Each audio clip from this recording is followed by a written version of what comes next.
Everybody here at Offside and Out of Bounds. We're going to be watching along the UCLA versus North Carolina Sweet 16 game. Just finished watching St. Pete's beat Purdue.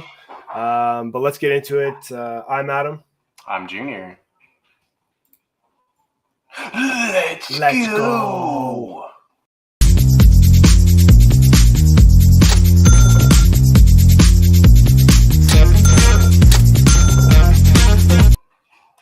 All right, guys, so we're back. Here we are looking at the UNC-UCLA game. It's just about to start.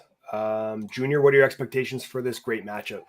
I mean, it's all going to come down to how consistent UCLA can get this game going. I mean, they haven't been very consistent up to this point where I think on the other side, it's just the Davis and Manic show. And if those guys can get going, then this could be a nice high-scoring game, or it could be a drag them, knock them out, just Donnybrook. So personally, I think we're both on the same side here. We're looking for a big UNC win here. Love to see that. Obviously, with the past ties to UNC and all the greats that have come from that program. But again, UCLA's got some greats coming from their program too. But that's true. It's kind of like a historical rivalry here. Two historic franchises, but historic colleges going at each other. So I think at the end of the game, we're hoping for a good game here. We don't want a snoozer. We don't want to get into these 56-52 game where everyone's just putting up 70 shots and hitting 30% from the floor. So yeah, I want it to be at least 80 points kind of on either side of this game. Exactly. Just some nice free flowing offense, up and down, back and forth, some nice speed, some nice passing. We'll find out in the next few minutes where we're going to end up going from here. Yeah, so this is tipping off at 9:59, so we're just waiting for a couple of minutes here to get started. What we're going to do is we're going to bring up the CBS here, and we're just going to follow the tracker that they have. So 9:58 start.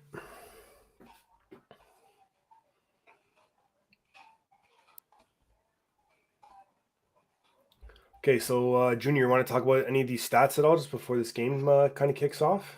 Yeah, so I mean, when you look at some of these players, obviously the guys that stand out here you've got Brady Manic, and you've got Davis, you've got Baycott, you've got Love. These guys all averaging over double digits a game.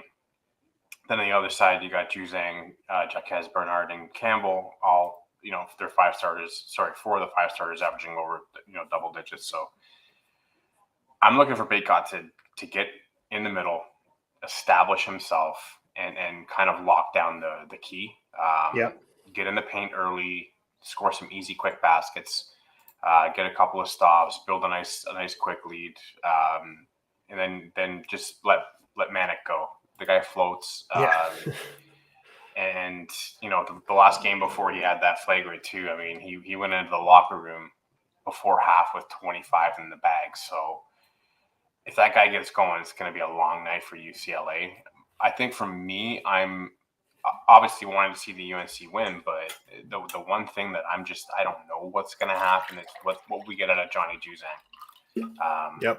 This guy basically had that entire UCLA team jump on his back last year, and they rode him quite a distance. So, I mean, I wonder what we're going to get out of him. I think his numbers are going to have to come up. He's going to have to carry the load offensively for this team, and there's going to be a lot in his way. He'll see a lot of double teams, a lot of pressure, a lot of press, a lot of hands in his face. So just interested to see how UNC is going to attack Juzang. Yeah. I mean, there's going to be a lot of interesting matchups in this game. This game is just about to tip right now. I love Baycott. I think that's a very strong strategy to go inside first in this game to kind of open up the exterior for Manic to get working. There we go. A quick three already.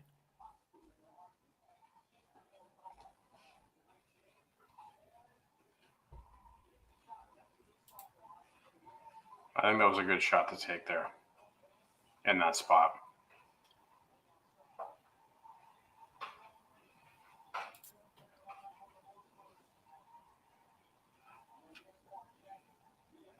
Just going to back up here for a minute and see if we can get a better. Sometimes they have the playbook, like the court up, where you can actually watch them move back and forth.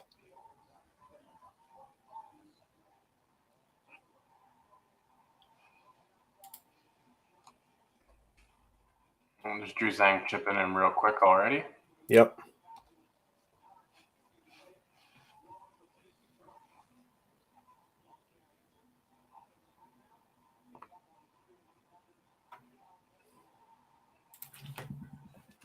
There's that name you're going to hear a lot of. Manic already with 2 rebounds. Yeah. So far, it's a battle of the 3 points, the 3-point shooting contest going on right now. Yeah, try to spread the defense a little bit. Oh my God.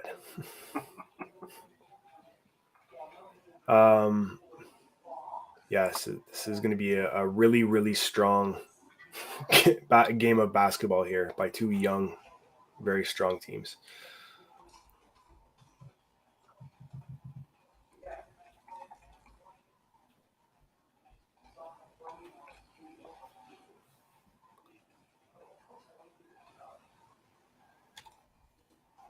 I want to see Davis get rocking. Yeah, this is definitely a guy that you can ride quick. He can put up 15 in a blink of an eye. Yeah, you just got to, you know what it is? I just want to see North Carolina just get everybody going and just open up the floor and get a nice little lead here.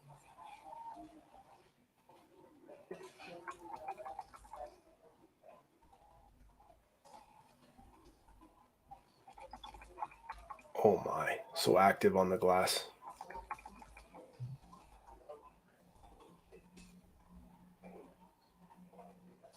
I mean, North Carolina's got 5 rebounds already. Gotta control that ball.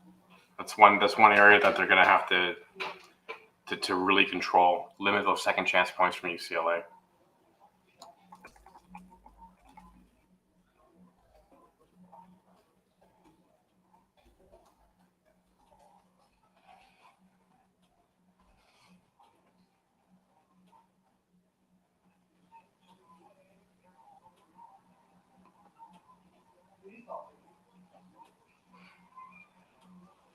Just fixing my feed here.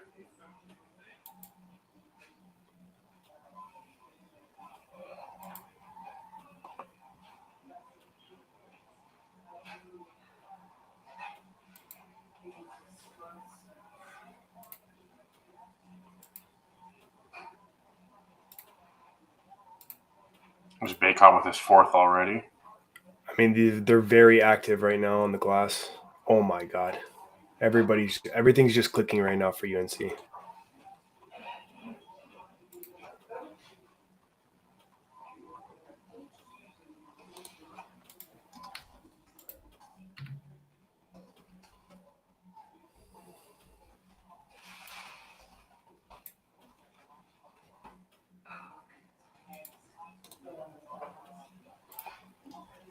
Just trying to readjust some things here for us, people, just to try to give us a better view of everything if we can.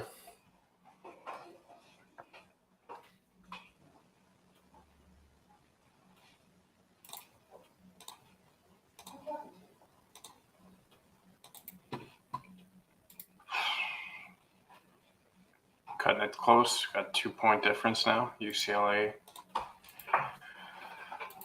Nice little 3 from Jules.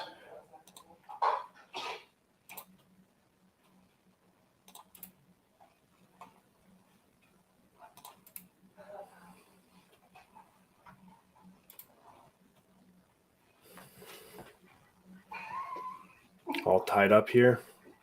Just under 5 minutes played. UNC. Yeah, that's the one thing you gotta watch with UCLA is they get that strong defensive rebound. They're gonna push it real quick up the floor. And especially when you've got a team like UNC that wants to run in the open floor, I don't think UCLA is going to have much of an issue matching them.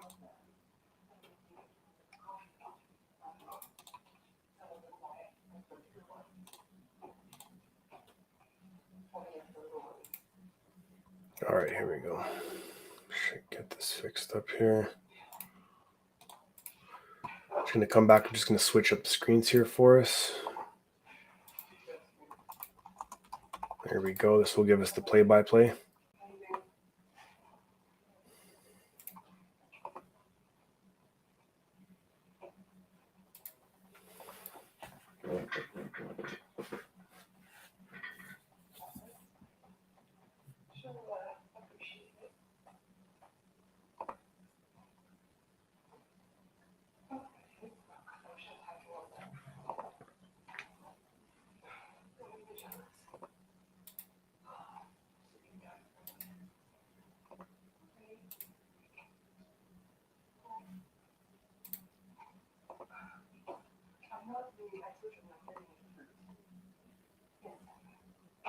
Okay, here we go.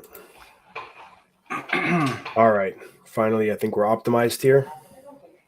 Very good. All right. Okay, so UCLA takes the lead.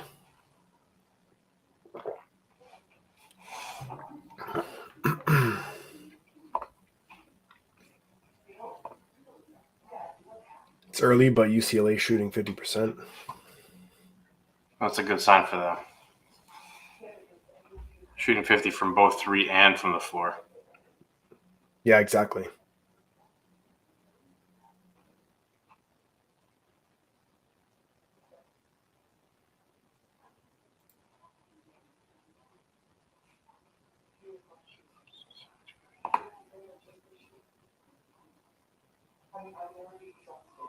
Ooh.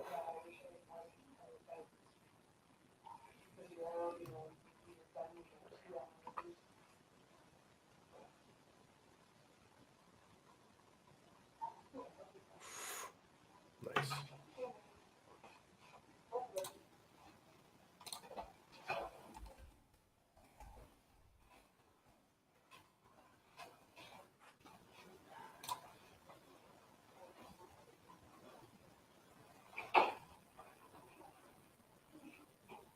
I don't think there's been a foul yet, has there?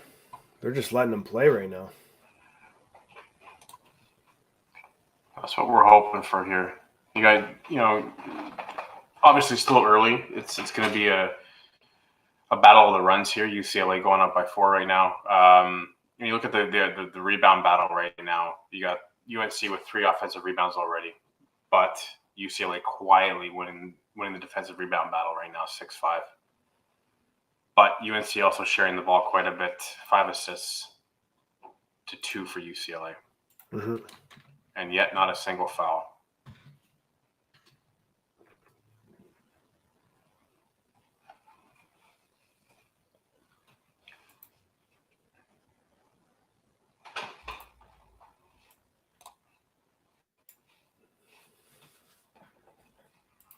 Another miss for the Tar Heels.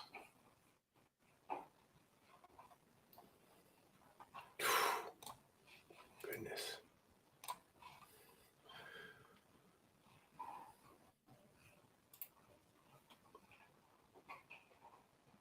Well, Juzent came to ball out. Yeah. It's the 7th point, 7 rebounds. Sorry, 7 points, 2 rebounds already for Juzang. Baycott's already got 5 rebounds. Yeah, he's set to have a big game, I think. This is going to be a spot where he's really going to shine. He's going to get a lot of contact under the glass, and he tends to play better when he's getting that contact. So this is definitely going to play right into his hand. What do you think about betting on the game at this point? What are you feeling? Obviously, right now you're about halfway through the first half. Pretty low scoring affairs. So, I mean, if I'm gonna live bet anything right now, I'm probably gonna hit that under.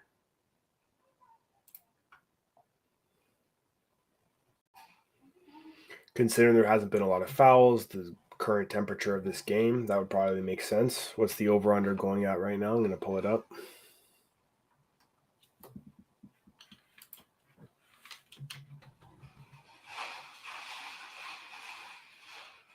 So it's still sitting at a 144.5 right now. So to me, that might be.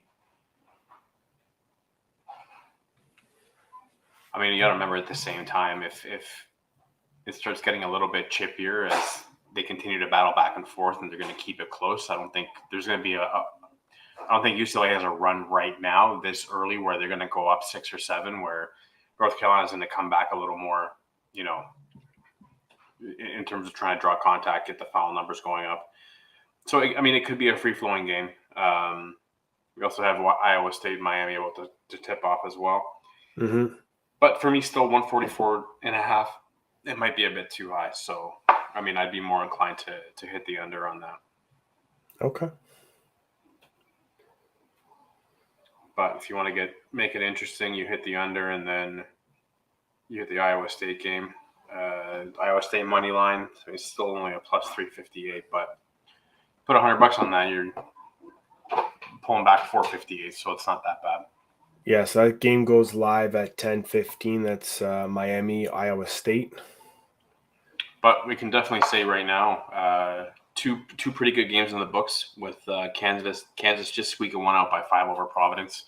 Kansas was up over 13 in that game. And then a nice little run by Providence to bring it back to a manageable deficit. And then obviously the big one of the night, number 15 St. Pete's upsetting Purdue by 3. Amazing.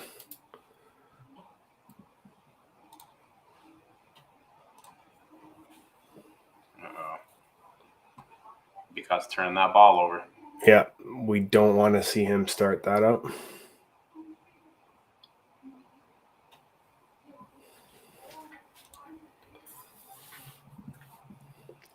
Glad that Mannixon back in this game. Was that a flagrant 1? It was a 2. So that got him the game, the ejection from the game. And I don't know in tournament time if they change the rules to allow the players to come back the next game, or if that's even how the rule is in the NCAA. I know in basketball, you get a game after that too, right? On top of the disqualification, so you get DQ'd and a game.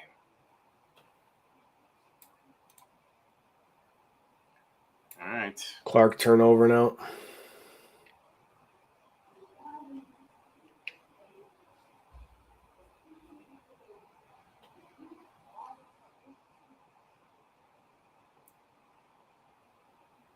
So only 3 whistles so far. This game's playing at a very good pace right now. Right now, that's definitely favoring UCLA. Yeah. Yeah, it's still a lot of game to be played. 14-20 in favor of UCLA. I wonder what kind of. I was going to pull up the player bets. The player props? Yeah, are there a lot of props on these NCAA basketball games? For sure. Okay. There's tons of props. In fact, I bet one specifically for us to talk about during this game. Pull that up. So recap here. So we're looking at UCLA Tar Heels. We're at 10:31 into the first half. Or left in the first half, rather. Baycott looking pretty good so far with 4 points, 5 rebounds on North Carolina. And Jazang showed up to play some basketball today. 7 points, 2 rebounds, and an assist. Yeah, so the first... Let us know what you think in the comments. The first player prop that I set down on was Brady Manick over 5.5 rebounds. Okay. He's already got 2. He's got 2. That's a good start. It's very nice. It's a little early. I also had Brady Manick hitting over 2.5 threes. And then to round out the form of another Brady Manick pick, I have him over 16.5 points. Okay. I also took North Carolina on an alternate point spread at plus 7.5. And then I put the over on both their team totals. So over 66.5 for North Carolina, over 64.5 for UCLA. And then RJ Davis, I don't think he's factored in at all this game so far. No, a couple of rebounds and a couple of assists. I got him for over 1.5 threes and over 13.5 points. So definitely will need him to pick up the pace a little bit on his side. Yeah. Okay, we're just at a TV timeout here. So what do you think of the tournament so far? I mean, we're down to number 1 seed, right? So that's Kansas, who barely survived Providence. Yesterday we lost 2 in Gonzaga and Arizona. Yeah, I mean, I'm loving this tournament. NCAA basketball, college basketball is probably the funnest to watch, especially at this time. I think we both agree on this, that this is the best tournament of sports. This has been another great season so far. You know, St. Pete's being the first team in the 15th seed to make it to the Elite Eight in history is just such an incredible story, and I hope they continue to get better and improve. That's definitely a team I like watching. And yeah, there's been a lot of great games, a lot of upsets. This is I don't remember a 64 where there was this many upsets, especially in the It's first and definitely been second wide rounds. open. Yeah, it's definitely been wide open so far. This Any team can win this, as far as I'm concerned. I mean, For sure. all you have to do is have one good game, and then after that, have another good game. Houston winning yesterday, I'm a big fan of them. Love their defense. They spanked Arizona by 12. Yeah. It was a great game to watch.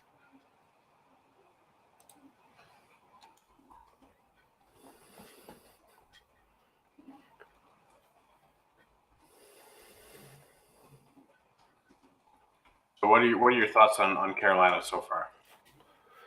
I mean, they had a great first 3 minutes of the game, and then they've cooled off. Not only because of them, but UCLA is running the ball, so they're deciding to pick the pace up of this game. There hasn't been really any. I don't think there's been any fouls yet, and look at that field goal percentage go way down now for Carolina. Right, they're not getting those right shots. They need to get inside to the basketball. Right. Get the rock inside and put in some interior points. That's going to bode well for them in this game because it'll open up the floor on the outside. Yeah, you want to try to tire them down. If you got to do that by using the full shot clock, do that too. Make them play defense against you. Right, grind on them, lean on them a little bit, make them tired because you're going to need to pick up some points in this half for sure. Yeah, you don't want to have this get too out of hand too quickly. You don't want it like this at half. You don't want to be down 6 points against this team at half. And UCLA looks like the team showed up to play today. They're looking very consistent so far. 52% from field goal, 50% from the 3-point line.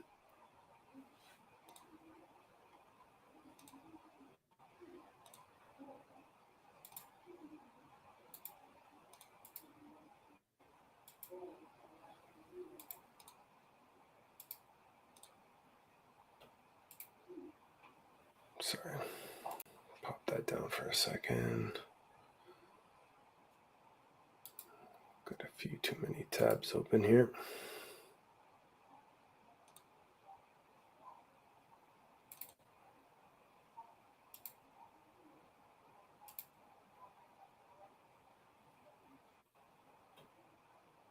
Oh man. So they're gonna have to start making some shots. It's gonna get tough if they start letting this. Finally, RJ Davis comes in and then he draws a foul. He's got to be more active earlier in the game.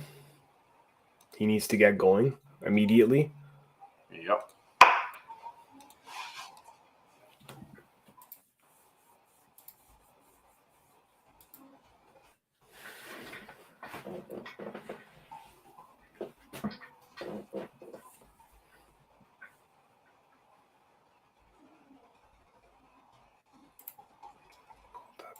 Here. This one right here. All right.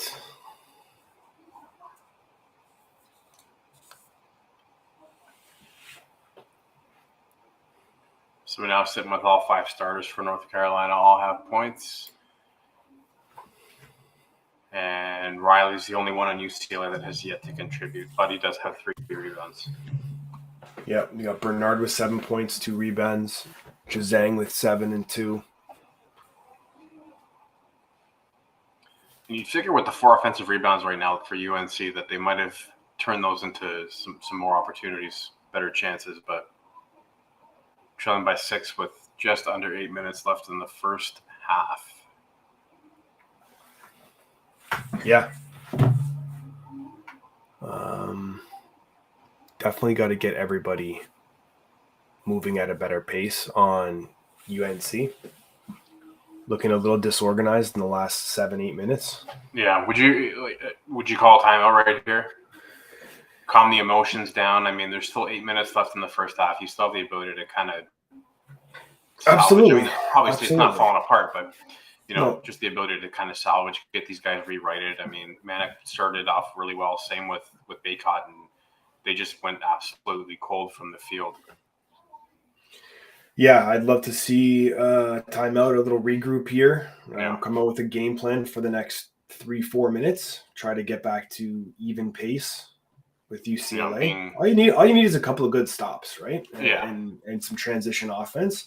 If they're trying to pressure you a little bit too much when you have that, run the clock down, lean on them a little bit, get the ball inside, get some easy baskets, get to the line.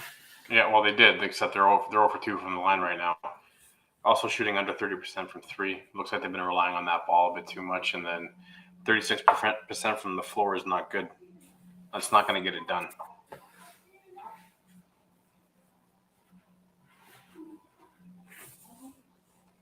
Especially when you got UCLA 10 for 18 from the floor right now. Yeah.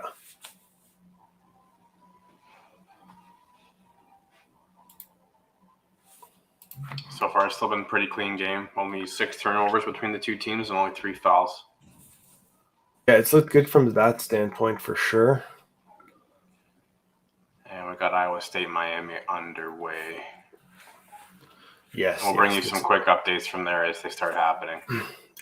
What's your takes on that from a betting perspective? The Miami and Iowa State game. This is 11-10. I mean, this doesn't happen very often. We've seen 2 double-digit seeds this deep into the tournament. Yeah, and one of them are going to go through. Yeah, well, the one thing you have to look out for Miami is they are going to rely on that 3-point shot heavily. But the one thing that Iowa State does is they shut down that 3-point line. So there you go, Manic coming back with that 3. You're going to see probably Miami jump out real heavy in the first half, try to build up a lead to make it manageable going into halftime. I think if Iowa State's anywhere between 5 to 8 points going into halftime, Iowa State's gonna kind of dictate the pace in the second half. Yeah.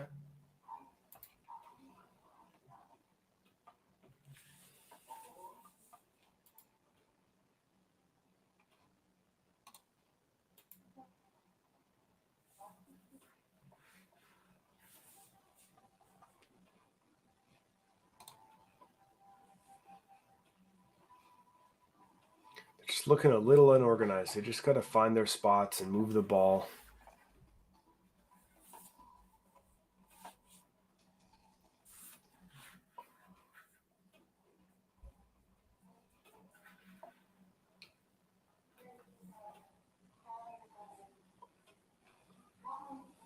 Okay, this is the run that Carolina needed.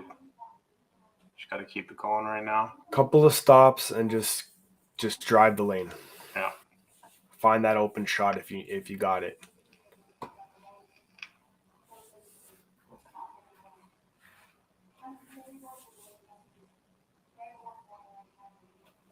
Nobody's picking for Davis. I want to see a nice high pick there. Give him some space. He doesn't need a lot of room. No, he doesn't. He had to create that shot himself. Yeah, he's got a pretty quick shot release, so they got to start running some motion screens for him. Yeah, exactly. Give him a little pick. Give him a double pick. He's going to have an open shot every single time. He's got an incredible handle. Or you just run him down low off the baseline. Even, yeah, absolutely. I love Reggie Miller. Yeah. Big stop here.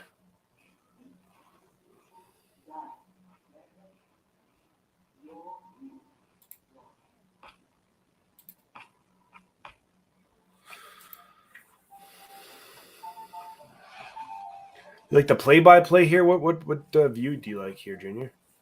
You got the play-by-play view. You got the box score, or the game tracker. Game tracker the most? Yeah, it probably gives you a bit more of the info that's flowing through right now. Okay. Yeah, we got Manic at 3 rebounds, and we almost hit that player prop on him. I mean, there's a good possibility that we're going to hit some of these player props right in the first half. Yeah, absolutely.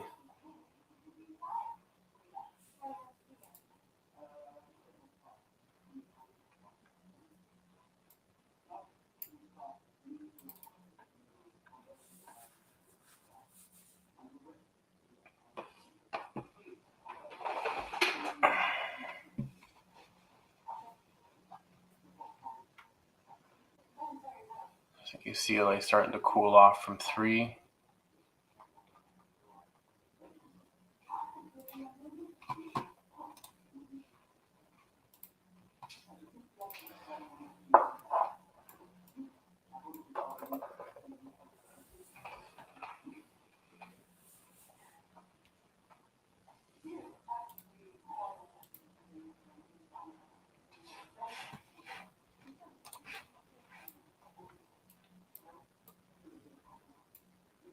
And Jules Bernard came to play today too. He's 4 for 6 from the floor, 9 points, 2 rebounds. 2 rebounds, yeah. He's looking pretty nice. He looks great right now.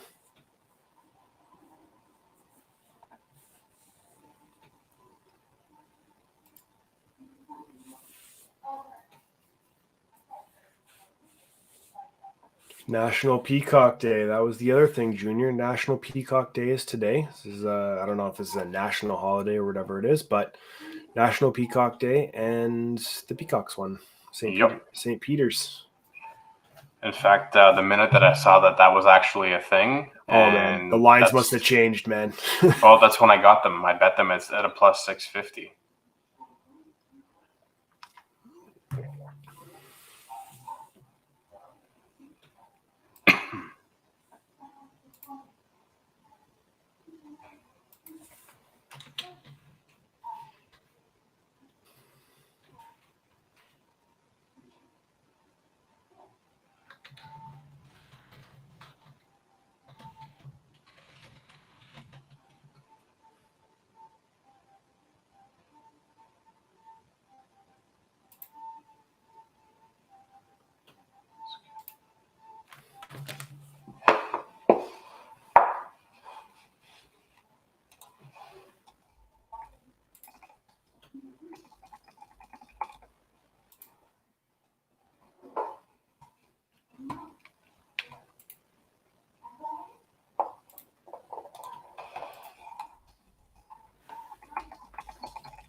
$26-24. Under 4 minutes left in the first half. The rebound game definitely being won by Carolina right now, 18-13. Both teams are 0 for 2 from the line. I mean, I don't know how many more times I can harp on this in free throws. You got to have them together. That's for sure. You have to. I mean, you also got UNC with 5 turnovers.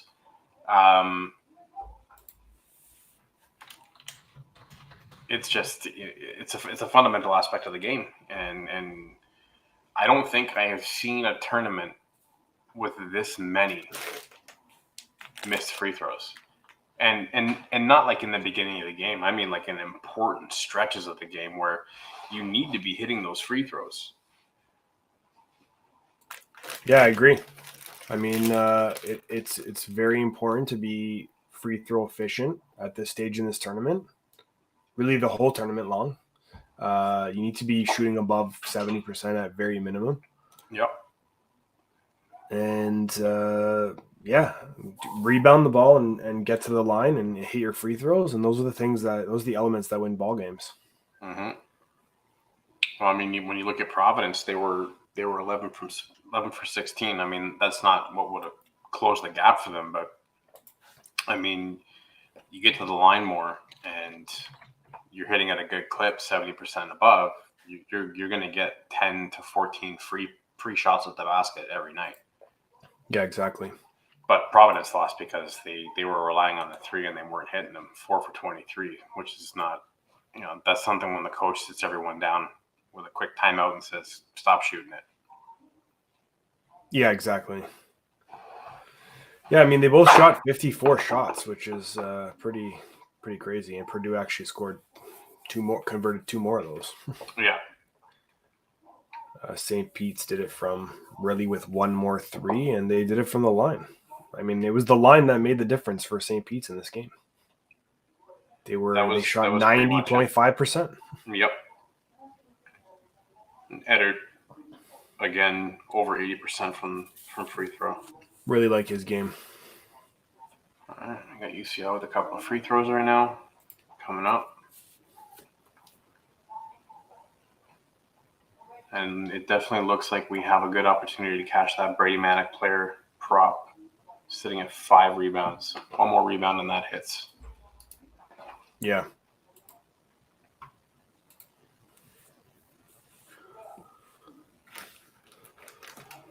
Makes both free throws. So, what would your prognostication be here if UNC's down 6 going into half? 6 or more, they lose this game. You think so? I think they can't be 6. I mean, if they were to come out of the half and in the first 4 minutes, just did what they needed to do, then yeah, they could win that. But that's a big ask. And UCLA's job coming out of the locker room, if they have the lead, is going to be keep them as cold as possible for the first 3 or 4 minutes of the second half.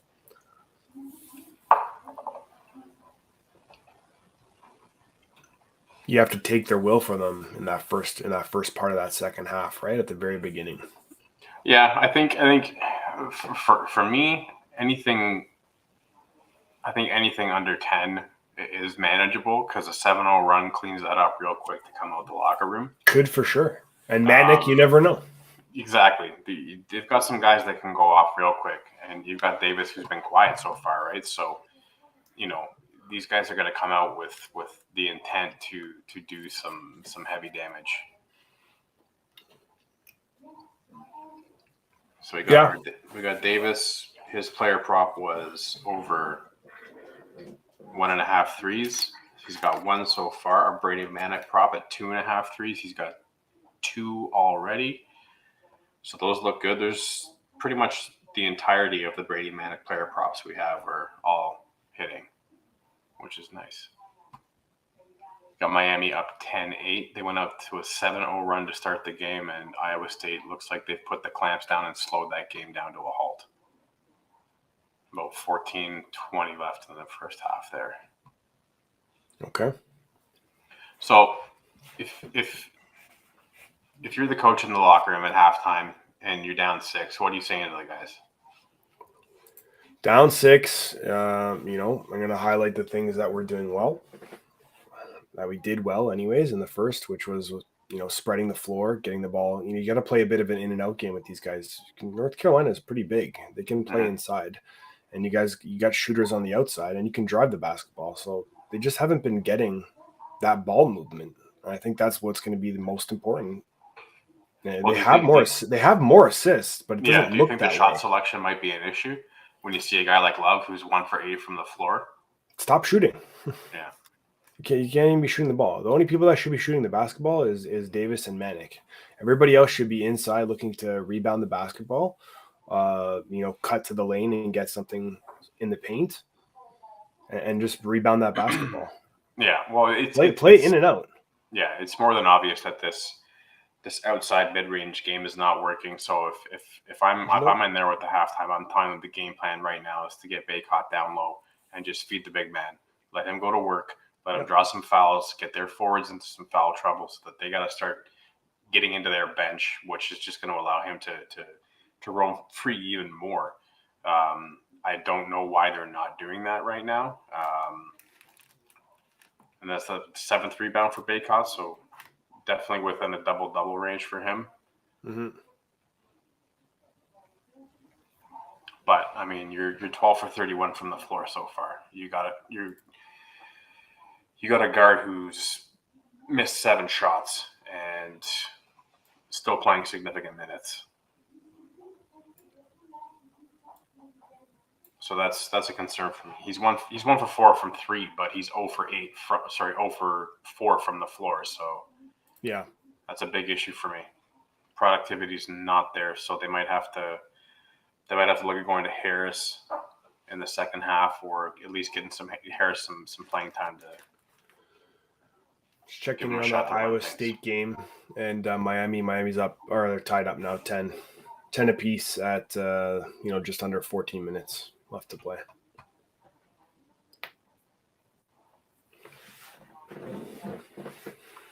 So do you think just the reason why UCLA is up right now is just they've had better shot selection? They've had clear shots at the basket. They're not shooting difficult shots. You see that shot with Manic right there. He's going up. He's shooting an off-balance 3 with 2 guys in his face. Yeah. That's the best shot that you can create?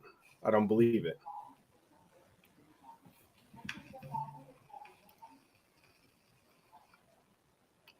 There's nobody cutting towards the basketball when they're bringing the ball up. There's no high pick. I'm not seeing anybody moving up there. Passing, they're passing around the perimeter.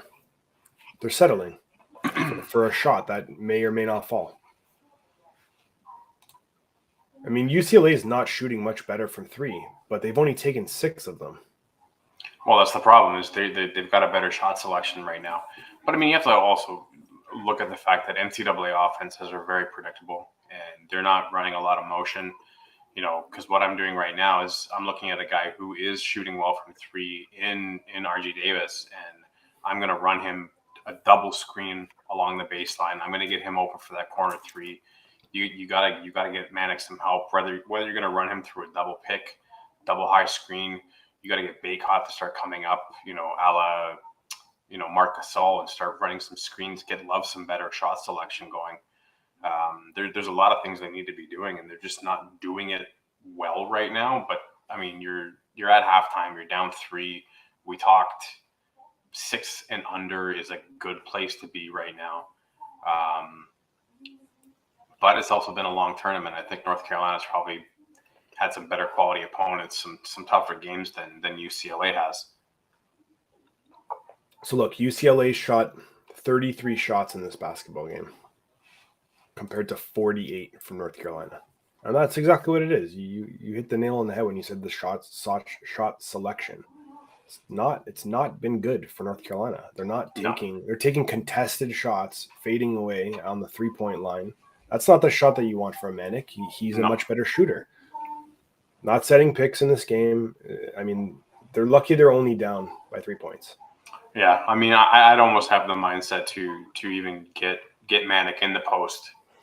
Yeah. He's got some speed, good footwork. He's got some size to him, and he could probably do some damage down there right now too. But, I mean, the problem is when I look at what they're shooting from 3, they're 4 for 14 in the first half, so under 30%.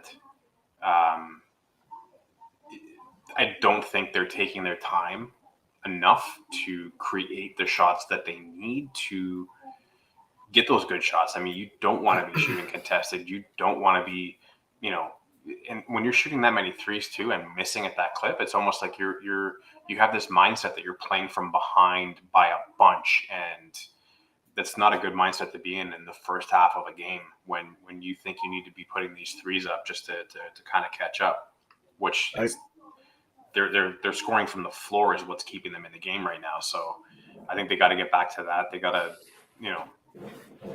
they've done a good job of limiting. Think about this. Too. Look at this number right here. The offensive rebounds. Yeah.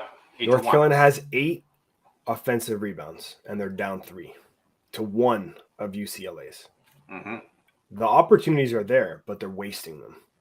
If they were taking better shots, they'd be up by 10 points. Well, and you have to look at the productivity from the floor of the starters. So when you look at Love, he played pretty much the entire half and 1 for 8. What are you doing? You're 1 for 8, and you hit a 3.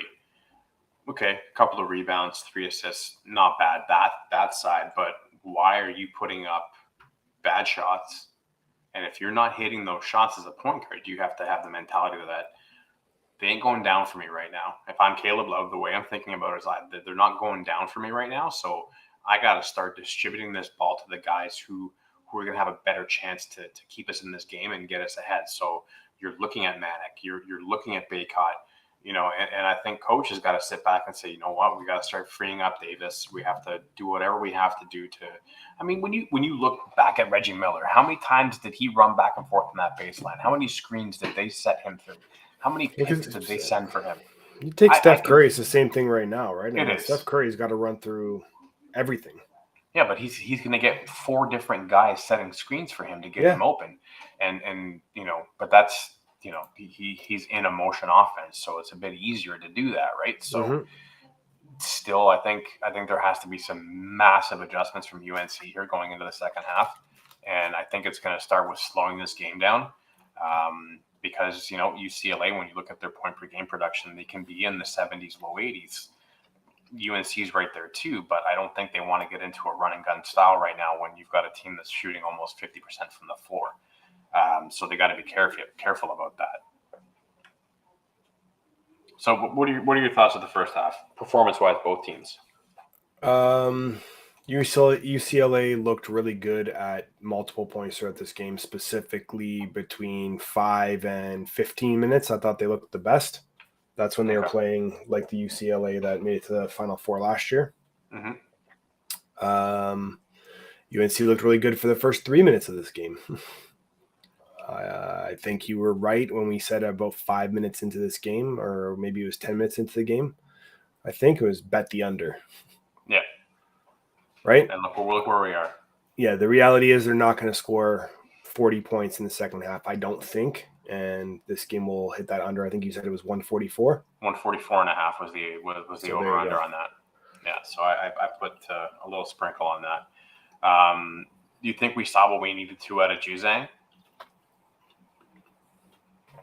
Great start. You went quiet, though, because you had 7 points and 2 rebounds at the very beginning of the game. But with that said, you got guys who are almost in double digits in the first half, and that's 4 of your starters. So people are getting touches. That's what you want to see.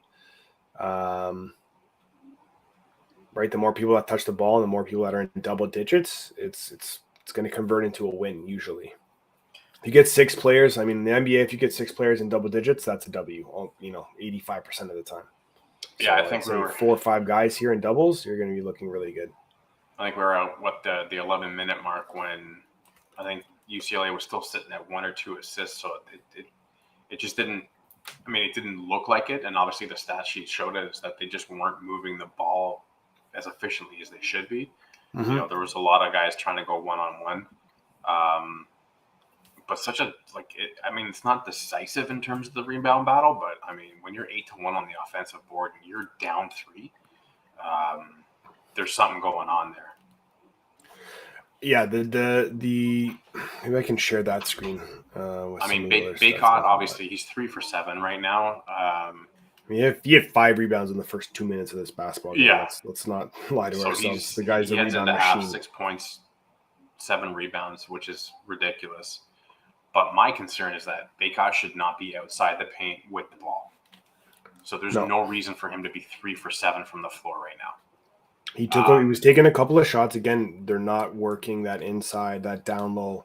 Yeah. Right? If you get him down low and you're going to draw another defender possibly to come and do a little bit of help there, all of a sudden you're opening up your perimeter shot to get Manick and Davis going again, right? Exactly. These are important things. It's a very simple process to look at. No, I think he did have, correct me if I'm wrong, but I think he did get blocked on one layup. Yeah, I think so. Did. Yeah. So when you look at that, so you got a block, you should still be. I think he should be at 10 points right now, Baycott. If I was running that offense, he would be at 10 points right now. I think I would have went to him 10 times in the first 10 minutes. I would have gave him the ball nice down low, and I would have got them into foul trouble and realized that Baycott's going to be an issue down low, and to either give him some help or whatever the case is going to be, you're going to free up more people. Yeah, I strongly am of the sound mind and body that is where I'm going. It's Baycott. I am hammering the paint because just killing him.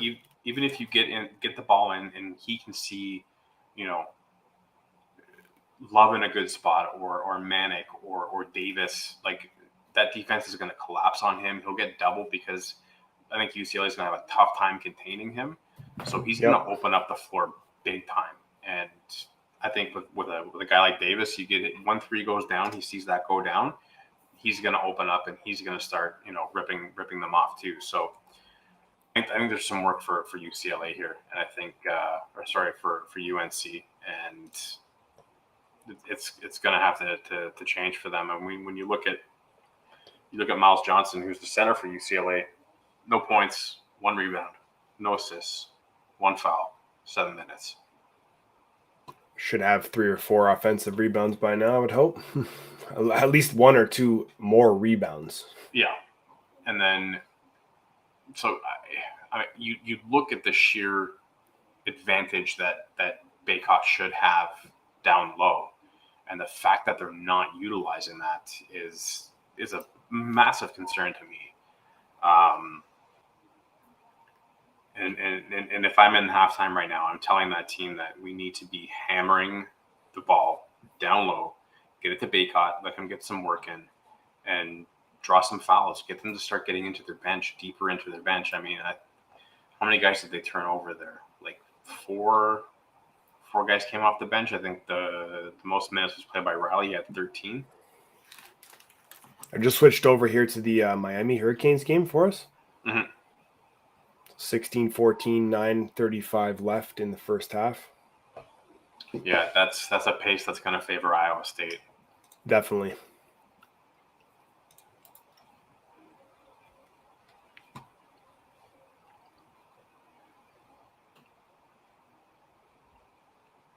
Yeah, see, you had Riley there. I mean, 3 rebounds, but he was over 4 from the floor, 13 minutes. The productivity is not coming from that forward position for UCLA right now.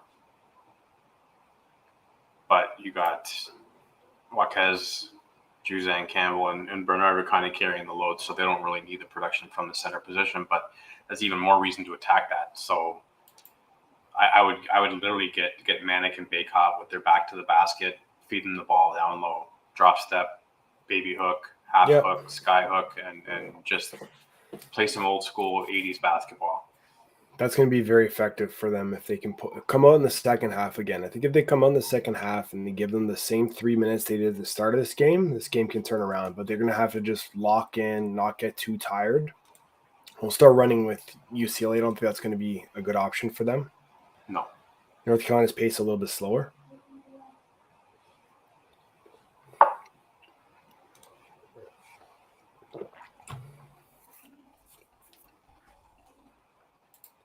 So what are the keys second half here for UNC? Get the ball inside, down low. It's Baycott, and then just open the floor up for Manick and Davis to just get some shots in. Just make it easier for them.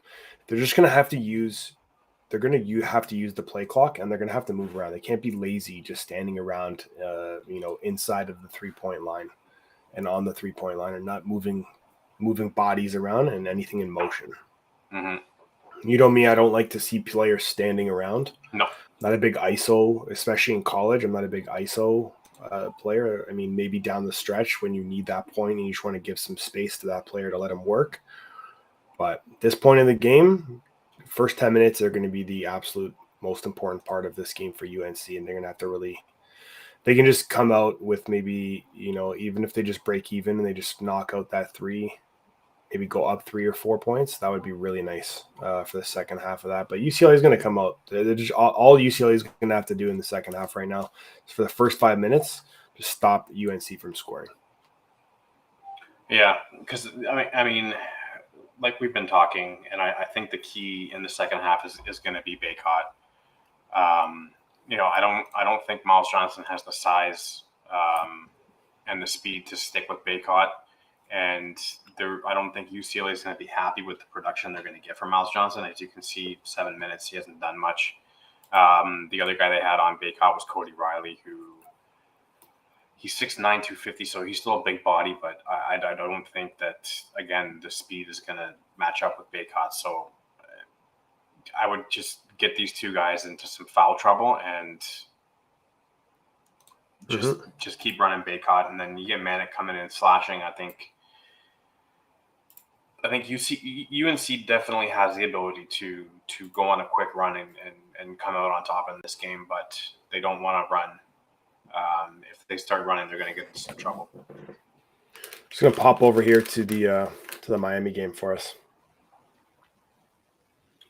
17-14 Miami. It's the first thing I look at. Very low scoring. The first thing I look at that's an absolute shock to me is that Iowa State still has not attempted a 3-point shot in that game. Wow. Yep. And you can see what we talked about earlier was that Miami is going to rely on that three. And if they're shooting 60% from three right now, that's going to be an absolute problem for Iowa State. Just tells me that they are not shutting down that perimeter. And then the thing that also concerns me in a close game is that you've got a team who is getting to the line and shooting 25%. It's absolutely atrocious. Yeah, that's not good. I mean, they're 20, and they're also shooting only 25% from the free throw line, Miami. So they're going to need to pick that up, because if Iowa State does start to lock them down, they might have to go inside to try to get on the line, and they need to shoot better than that. That lockdown from State is coming. Yeah, you know what's going to happen. These guys are an incredible team.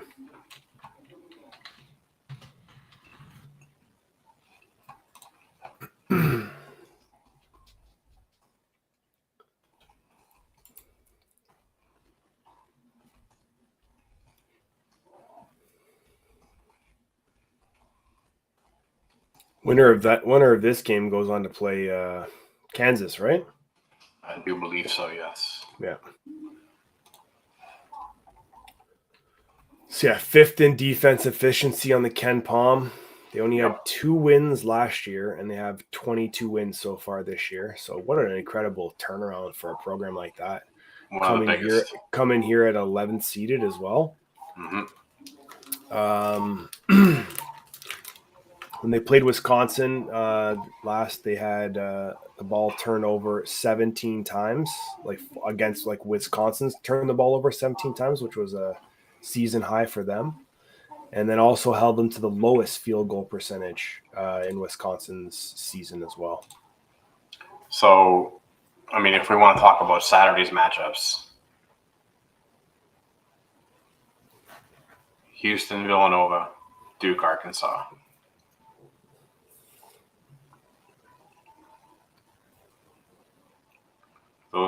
That's going to set out for a nice Saturday right there.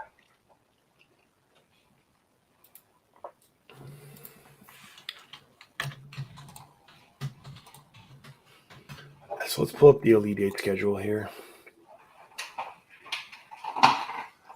So it's Houston, Villanova, Arkansas, Duke. So Houston's the earlier game at 6:09. Duke and Arkansas face off at 8:49. So that's great. Then you got St. Peter's, who plays the winner of this game. And this game meaning UNC and UCLA. And then Iowa State and Miami. Whoever wins this game plays Kansas. Wow. Crazy. You'll have 2 double-digit teams in the Elite Eight. It's pretty wild.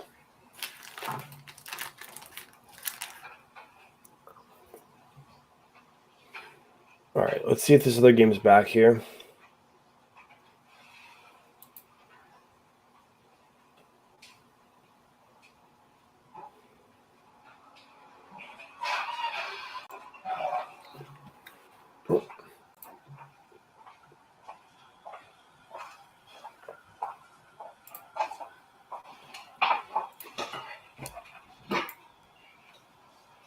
Sorry about that.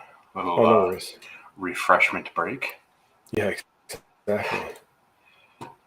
So we're talking Elite Eight, right?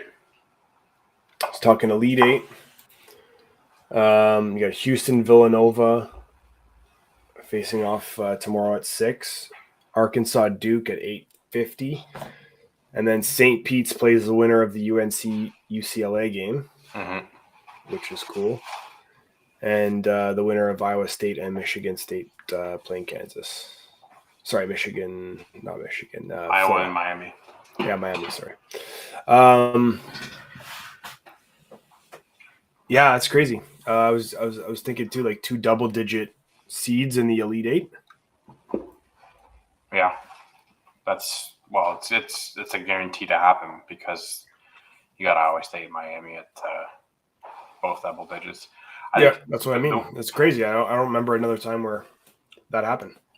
No, either do I. The one thing that I look at with those 2 matchups for the Elite Eight on Saturday is you have 2 defensive teams separately going against two offensive teams. So Yeah. it's definitely going to make some for some interesting basketball on Saturday.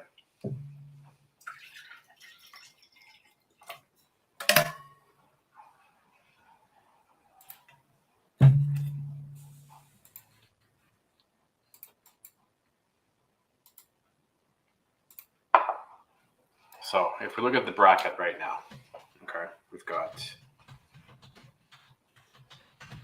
Arkansas Duke, Houston Villanova, St. Pete's this game, Kansas the next game.